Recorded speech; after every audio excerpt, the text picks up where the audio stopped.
a cracked screen faintly glowing in the morning light. A phone placed so carefully, almost deliberately, on the metal guardrail of a quiet rural bridge. The rain had left its marks across the surface, but the WhatsApp logo still clung to the edge of the display. One final message lingered. "Everything okay?" It had been sent at 11:07 p.m., but no one had ever received a reply. The phone, like the person it belonged to, was gone without a trace. Before I go any further, let me know where you're listening from in the comments, and hit like and subscribe if you believe some names should never fade. Sarah Mitchell was the kind of person who kept her family close, especially her sister Emma. They shared a rhythm, a comforting routine that connected them even if miles sometimes lay between them. At 24, Sarah juggled a full-time job and night classes, finding comfort in the small moments of her busy life. She'd often call Emma after a late shift or whenever she had a long drive ahead of her. It was their little ritual, checking in just a quick call or a message to make sure someone knew where she was. Just in case, Sarah would always say with a half smile, her voice warm yet grounded in the practicality of it all.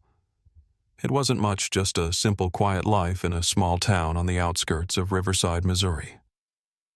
But it was the kind of life that made the world feel safe. The rhythm of evening sounds, the hum of the crickets, the distant growl of a car engine, the porch light casting soft circles onto the front yard. The predictable nature of small-town living where nothing unexpected ever seemed to happen. There was an ease to it, a quiet sort of peace that filled the days. April 6th, 2025 was supposed to be like any other day. Sarah had spent the evening with her friend Maya, laughing over takeout and sharing stories. The apartment, cozy with the flickering light of the TV, had been filled with warmth and easy conversation. They had watched movies, caught up on life, and enjoyed each other's company. Sarah seemed relaxed at ease despite the late hour. As the clock struck 11, Sarah had kissed Maya goodbye, pulled on her jacket, and stepped into the cool night air. The drive home was familiar, but there was something about the stretch of dark, unlit road that always made her uneasy. It wasn't anything specific, just the feeling of being alone on the quiet rural stretch that led her to her small house on the edge of town. She did what she always did. She pulled out her phone, opened WhatsApp, and tapped out a quick message to Emma. Leaving now, a simple notification, nothing unusual. Sarah always shared her live location with Emma when driving alone. It wasn't a big deal, just a comfort, a way to keep each other connected. It wasn't a long drive, but it was one of those small things that made Sarah feel safer, knowing Emma would be able to follow her progress on the map even if just from her nightstand. For a few minutes, Emma watched Sarah's dot move steadily toward home, as it always did. The phone was charging, the soft glow of the screen lighting up the night room, where Emma read in bed, occasionally glancing at the tiny blue dot inching along. It was ordinary calm, nothing to raise concern. The little map on her phone was a quiet, familiar presence in the background as she settled in for the night. But then, at 11:19, the dot stopped moving. It wasn't unusual at first. Emma assumed Sarah had stopped at a red light or maybe pulled over to check a text. It was a small, ordinary delay. But the minutes ticked by and the dot didn't budge. Emma's fingers hovered over her phone as she sent a message. "Everything okay?" It went unread. More minutes passed. Then, at 11:25, Emma noticed the live location turned gray. Connection lost. A slow, creeping dread began to seep in. Emma tried calling immediately. The phone rang, then went straight to voicemail. She tried again. Nothing. Her heart began to beat harder, faster. This wasn't like Sarah. She always answered, especially when Emma was tracking her. Sarah knew how much Emma worried during those late-night drives. A sinking feeling grew in Emma's chest, a gnawing fear that something wasn't right. At 11:40, Emma called Maya, hoping Sarah had turned back or maybe gotten distracted. But Maya confirmed what Emma already knew. Sarah had left her apartment 40 minutes earlier. The next thing Emma did was grab her keys and drive. She didn't even question it. She just drove. She turned onto the dark road Sarah should have been on, the headlights cutting through the emptiness, the silence weighing on her. She reached Sarah's driveway. Empty. No car. No sign of Sarah anywhere. No evidence of anything out of place. It was as if she had never been there at all. And just like that, Sarah Mitchell, someone Emma had known all her life, someone who had never been away from home for more than a few hours, had vanished. The hours dragged into the next morning. The search began, but there were no answers, only more questions. Emma's calls to Sarah's phone continued to ring out unanswered. A message sent at 11:07 p.m. had been the last sign of Sarah's presence. A message that seemed ordinary, yet now seemed to carry an eerie weight, a final clue frozen in time. And still no car, no sign of where she had gone or who might have taken her. A simple final message and a phone that had been left on the railing, placed so carefully as if to send a message. But to whom? And why? In the quiet of the morning, Emma stood at the edge of the bridge, staring at the phone, her heart heavy with the unspeakable truth that something was horribly wrong. I remember the hours that followed Sarah's disappearance. At first I told myself it was just a glitch, a fluke. Maybe she pulled over and forgot to turn off the location share. But as the minutes turned to hours, then into the next day, that feeling of unease turned into something deeper, something I couldn't shake. When Emma called me that night, I could hear it in her voice, the same fear I'd felt when the dot on Sarah's live location stopped moving. It's funny, isn't it, how you can track someone's journey across a map, the reassuring blue dot inching along, always moving forward, always towards home. And then when it just stops, it's like time itself halts, and nothing makes sense anymore. That's what happened around 11:19 p.m. When Sarah's dot stalled, I didn't think much of it at first. I figured she was at a light or maybe stopped for something. But as the minutes ticked by, that moment of calm, that little routine we had, became something else. Something wrong. I'll never forget Emma's voice when she called me at 11:40. She wasn't panicking, not at first, but I could hear that tremor in her words.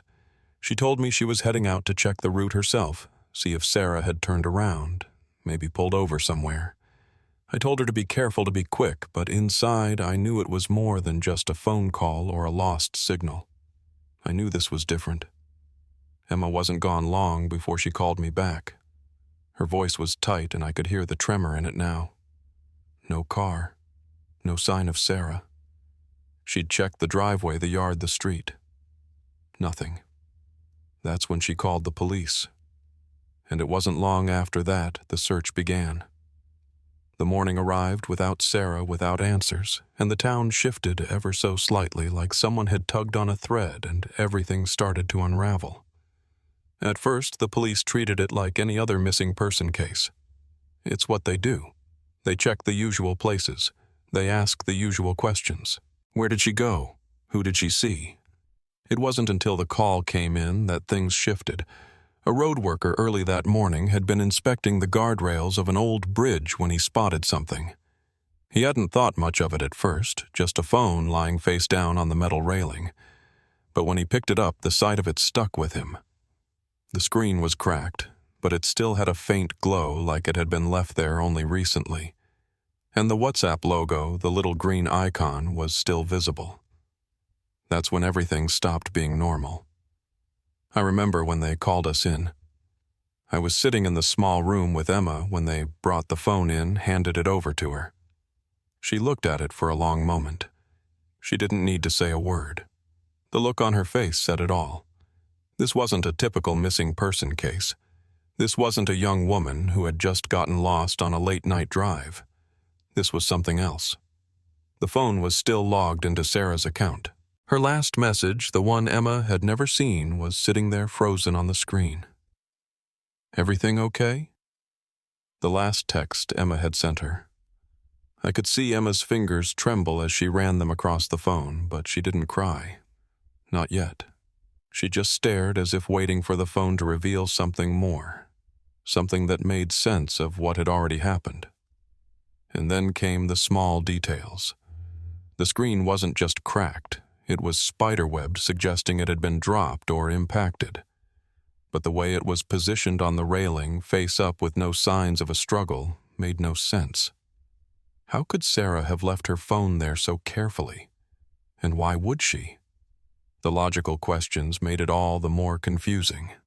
They didn't find any traces of Sarah's car, no skid marks on the road, no sign of an accident. But the phone, it wasn't just abandoned. It had been left there, placed there with intent. I didn't have any words for that feeling. The simple act of leaving the phone seemed like someone wanted us to know that Sarah had been there, that she was somewhere, but not where she was supposed to be. The questions piled up. The next few days were a blur of phone calls, interviews, and endless searches. Police combed through nearby neighborhoods, asked every local, and checked all the nearby traffic cameras. The last footage they found showed Sarah's car passing a gas station at 11:10 p.m., headlights cutting through the dark. Then nothing. No sign of her car past the bridge. It vanished. The way she had vanished. We tried to focus on the details, tried to piece them together like a puzzle that had been scattered on the floor. The car had simply disappeared from the cameras. No trace of it, not even a mention of it at nearby tow yards or hospitals. By the time they'd checked the highway patrol's data, all they had was the footage of her passing the gas station. That was it. Everything after that was a blank slate. And the phone, still glowing faintly in the early light, was the one piece of evidence that didn't fit. Sarah's phone wasn't just misplaced. It was deliberately placed on that railing. Why? For whom was it a message? A sign that someone wanted us to know she'd been there and nothing else. We were all left standing in that limbo, trapped between the certainty that something was wrong and the growing sense that there were pieces we weren't seeing yet. I remember standing there at the bridge with Emma. The mist was rolling off the river and the world was silent. The water below was dark cold, like a witness to something it wasn't ready to share. The phone had been placed there, but Sarah wasn't. Her car, her body, nothing. I stood there feeling the weight of it all, knowing there were still so many things left to uncover, so many questions that needed answers, but not knowing where to start. It felt like everything around us had already begun to shift, but the truth, whatever it was still just out of reach. We were standing on the edge of something, but we didn't know what it was yet. And that's where we were, suspended in time. Waiting. The search for Sarah continued in fits and starts. Days blurred together, each one heavier than the last. There were moments when it felt like we were moving forward, a clue here or there, a faint lead that seemed promising. But those moments always slipped away like trying to hold on to water with cupped hands. The police worked tirelessly, chasing every possibility, every lead that came in. It seemed like there was something new every day, a neighbor who thought they saw Sarah's car around midnight, a worker who'd heard a woman's voice near the river days earlier. Each tip brought with it a brief glimmer of hope, only to dissolve into disappointment. The leads were piecemeal, fragmented, offering more confusion than clarity. I found myself waiting for something, anything, to make sense of it all. The phone had been the first big clue. But after that, it was like stepping into a fog. The authorities scoured the area around the bridge where Sarah's phone had been found. The thick mist from the river hung in the air, curling around their boots as they moved along the banks. Divers combed the waters, hoping to find a vehicle, something that could explain Sarah's sudden disappearance. But after hours of searching the river, gave up nothing. Not a car, not a shoe, not a trace of Sarah. The lack of any physical evidence was unnerving. How could someone just vanish like that without a sign, without a trace? It didn't make sense. The phone was the only concrete link we had to her, but the more we learned about the phone's condition, the more it raised questions. Forensic technicians found that it had been placed deliberately on the guardrail, not dropped or discarded. It had been set down gently, almost as if someone had wanted it to be found. But why? And by whom? We kept returning to the same question. Where was Sarah's car? It had simply disappeared after passing the gas station at 11:10 p.m. One moment it was there, headlights cutting through the dark, and the next it was gone, as though it had never existed. The police scoured the area for hours, but there were no tire tracks, no signs of a crash, no evidence that Sarah had left the road. The car was just gone. It felt like we were chasing shadows, stepping over cracks in a puzzle with pieces that didn't fit together.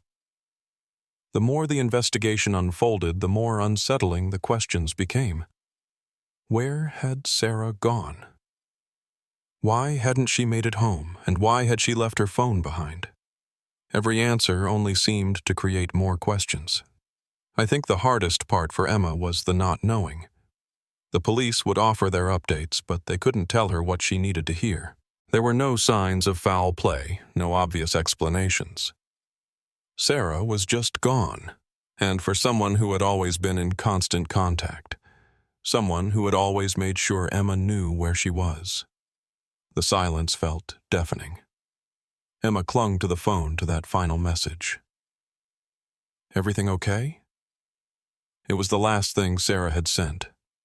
It was all Emma had left to hold on to. We had been through countless interviews trying to piece together Sarah's movements that night. The gas station footage showed her car passing by at 11:10 p.m. The intersection camera caught her again at 11:16, and then nothing. The car had vanished. It was as if she'd simply disappeared off the face of the earth. No one saw anything. No one heard anything. And despite all our efforts, no one could explain where Sarah had gone or what had happened. Days passed, and the more the search expanded, the more I realized how little we actually knew. The investigation spread out beyond the bridge, moving through nearby neighborhoods, into the woods, and even further into the marshlands, hoping to find something. But we kept coming up empty. No tire tracks, no footprints, nothing. It was as if Sarah had driven off the road and into thin air. And then, as if to answer none of the questions we had, came the rumor. It started as a whisper on a local forum, then spread like wildfire. People began to claim that the bridge had a history, that it was cursed somehow, a place where things disappeared. Some said they had seen cars parked there in the middle of the night with the lights off, and then just as quickly as they had appeared, they were gone. Someone else swore they'd heard a woman's voice calling for help near the river just weeks before. None of it was substantiated, of course, but it stuck with people. And before long, the bridge became a place of dread. I couldn't help but wonder if those whispers had any truth to them, if Sarah had somehow been lured to that bridge, or if something else had happened there. But it wasn't just the rumors that bothered me. It was the other small details, the things that didn't add up, the questions that no one had answers for. Why had Sarah's phone been left there? And why was the car never found? Who could have taken Sarah, and where had they gone? Emma was consumed by the same thoughts. I could hear it in her voice when she spoke to the investigators.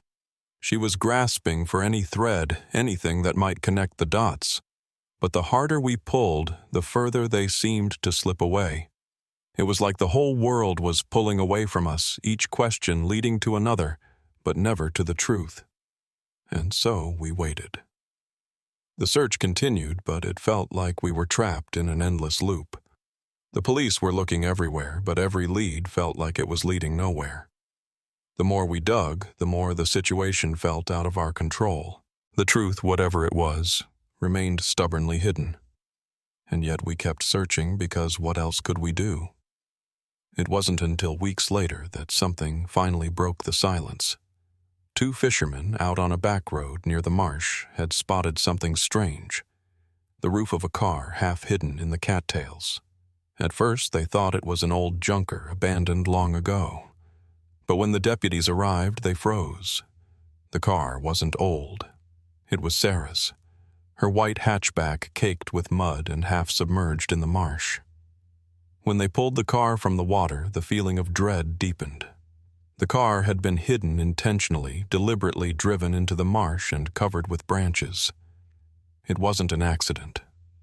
Whoever had taken Sarah had known exactly what they were doing. The trunk was closed. The doors were locked. But Sarah wasn't in the car. The contents of her purse were intact. Her wallet, her keys, and her credit cards were all there. Nothing had been taken. The scene was as if someone had wanted us to find the car, but not Sarah. And still the question remained, where was she? Forensics later confirmed what we feared: the car had been in the marsh for weeks, since the night Sarah disappeared. It wasn't an accident. This wasn't a random crime. Someone had planned this. They had driven Sarah's car to the marsh, hidden it, and left it there. But why? What did they want us to find? What was the point of leaving everything else behind? The questions kept mounting one after another. The car was a clue, but it didn't lead us any closer to the truth. It was just another piece of the puzzle that didn't fit. And as the investigation continued, I began to wonder if we were ever going to get the answers we needed. It had been weeks, and still no sign of Sarah. Every morning felt like another layer of fog, heavy and unyielding. The discovery of her car in the marsh should have felt like progress, but it only deepened the mystery. What did it mean that her car had been carefully hidden, tucked away in the cattails, but there was no sign of Sarah? Her purse was still in the passenger seat, her wallet, credit cards, and keys untouched. The trunk was closed, the doors locked, yet she wasn't in the car. It didn't make sense. The more I thought about it, the more I realized how deliberate everything seemed. This wasn't an accident. Someone had driven that car into the marsh, hidden it, and left it there. It was almost as if they wanted us to find it, but they didn't want us to find Sarah. It was a message, but it was a message without an answer. The police started scouring the area again, this time focusing on the marsh, the woods surrounding it, and every possible place Sarah's car could have come from. They sent search teams through the thick underbrush across the fields, hoping to find some clue, some trace of her. But it felt like looking for a needle in a haystack, searching through miles of nothing, hoping for something to turn up. And yet, with each passing day, the feeling of helplessness grew stronger. What were we missing? The rumors around town only seemed to swell, feeding the uncertainty. People started talking about the bridge again, the place where Sarah's phone had been found. Some said the bridge had a history, a dark one, that people had seen things there, that cars had disappeared. I tried not to pay attention to the whispers, but I couldn't ignore the nagging feeling that something about this location was key. Was Sarah's phone placed there to throw us off? Or was it a signal, some sort of clue we hadn't yet understood? Why hadn't it just been left behind abandoned like everything else Emma and I spoke often? But it wasn't the same. Each conversation left me with more questions than answers. Emma was determined to keep pushing, to keep asking, to keep searching. But I could hear the exhaustion in her voice. She'd already spent so many sleepless nights piecing things together in her mind, going over the same details again and again, trying to find something that connected the dots. But there was no connection. There were only loose ends, and they were starting to suffocate us. The police had come up with nothing. The marsh had given up the car, but nothing else. No footprints, no signs of a struggle, no witnesses, not even a sign of Sarah. She had simply vanished like smoke in the wind. I couldn't stop asking myself why. Why her? Why Sarah? She was so ordinary, so steady. She had no reason to run, no reason to disappear. Everything in her life, her job, her school, her family was right there. There was no motive, no hint of any kind of darkness in her life. But then the phone, the carefully placed phone on the railing, kept me awake. Why had that been done? As I sat with the investigators, they went over their theories, though none of them sat right with me. There were suggestions maybe she had crashed, maybe she had gotten a ride from someone, maybe she had even left of her own volition. But none of it made sense. How could someone leave their phone behind their car, their wallet, everything? The car was hidden so carefully, the doors locked, the trunk shut. It didn't make sense. If she had left, why take nothing with her, I found myself walking to the bridge one evening, the sky dimming with the last vestiges of sunlight.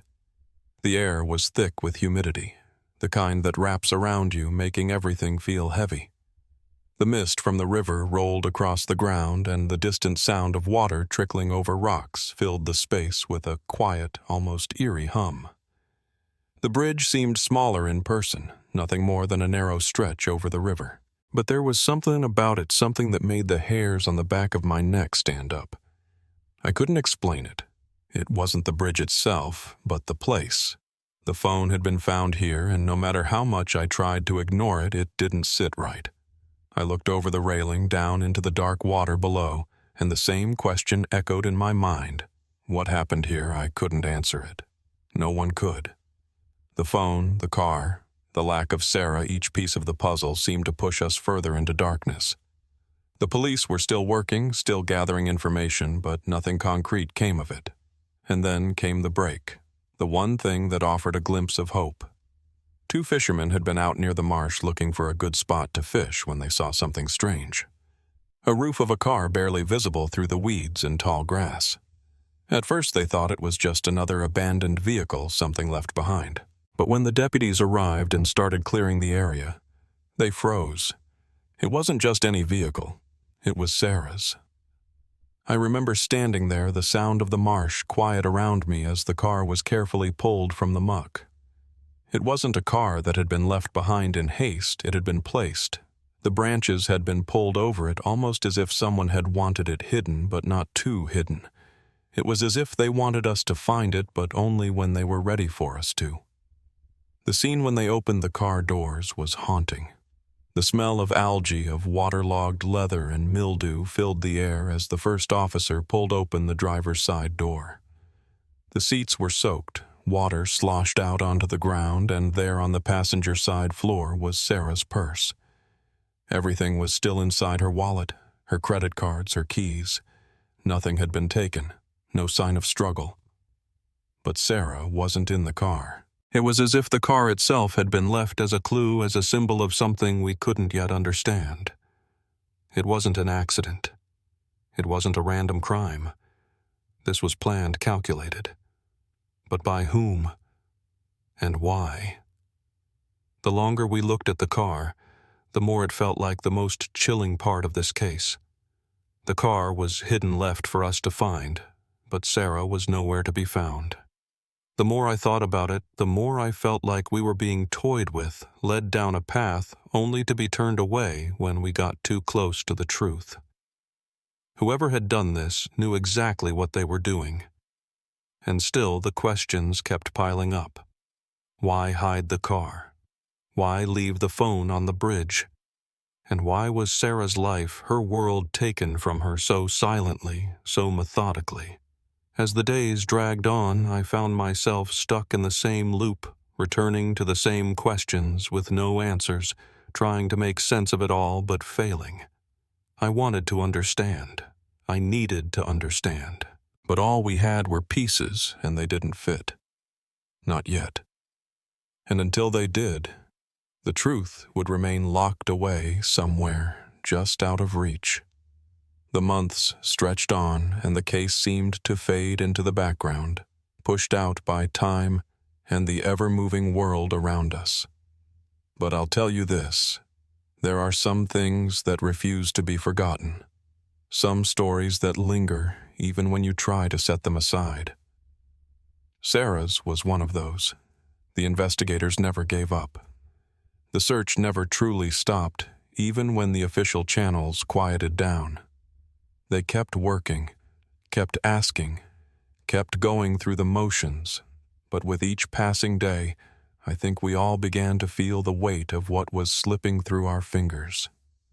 The car, the phone, all the questions. They haunted us, but no answers came. It wasn't until nearly a year later, after we'd all started moving on, that the break finally came.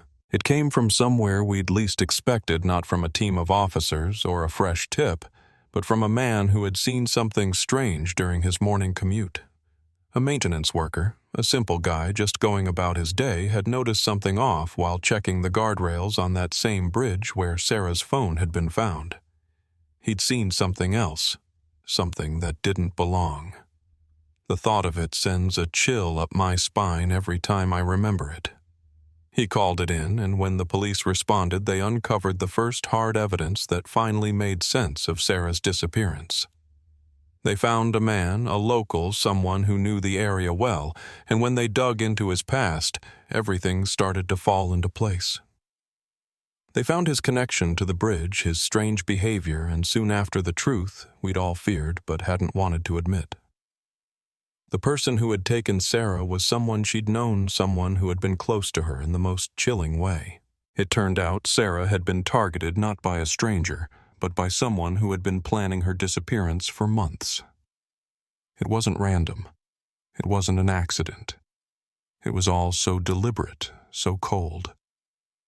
The trial came months later, and while there was some sense of closure in hearing the full truth of what happened to Sarah, it was a hollow sort of justice. The man was convicted, sentenced to life, but I can't say it felt like justice in the truest sense. For Emma, for Sarah's family, for everyone who had known her, there was no real sense of peace. What could ever bring that back? What could ever make sense of what had been taken? In the days after the conviction, I watched Emma try to move forward. I could see her effort in every step she took. She was still grieving, of course, but there was a quiet resilience in her too. It was like she was carrying a weight that no one else could see. She never talked about it directly, but I knew it was there, the slow, steady process of putting her sister's memory in a place where it wouldn't suffocate her. Sarah's name became a quiet whisper in our town. After that, a name that had once been shouted in the search for answers, now just a part of the local history. There were moments, small, unspoken ones, when I would catch someone mention her. The girl who had disappeared, the girl we all feared would be lost forever. But the town moved on. Time moves on, doesn't it? The world doesn't wait for justice to be served, no matter how badly we want it to. And yet in the quietest hours, when the lights dim and the world outside feels still, Sarah's memory lingers. It stays with those who knew her, those who loved her. And maybe that's the hardest part. You can never get back what was taken. No amount of justice can fix the silence left in the wake of someone you've lost. We live in a world where some things can't be made whole again. But what we can do, what we always do, is hold on to the memories, even the ones that hurt. We remember the laughs, the little things, the moments that made her who she was. We make sure she doesn't fade into the dark, into the forgotten corners of a case closed and forgotten. I think that's the most important thing I've learned through this. To remember. To speak her name, to say it out loud, because once you stop doing that, once you let someone fade away into silence, they're gone.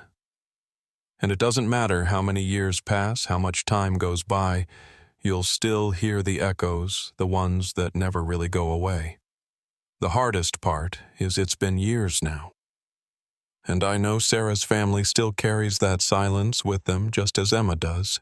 They don't say it, but I can see it in the way they move through the world. A shadow in their eyes, a pause in their laughter, a moment of hesitation when they look at the world and wonder why something so awful had to happen to someone so good. But we can't change the past. We can only carry what it left us. And we can choose how we remember. I think that's the only thing that keeps us whole when everything else has been ripped away. So I'm telling you this story not to find closure, not to answer every question, but because Sarah deserves to be remembered. Her life deserves to be spoken about even now, even when it's hard. If we don't speak her name, if we don't keep her alive in the places where stories like hers are told, then we lose a little bit of ourselves too. And that's not something I'm willing to let happen. If this story stayed with you, share it not for views, but so no one's name gets lost to the dark.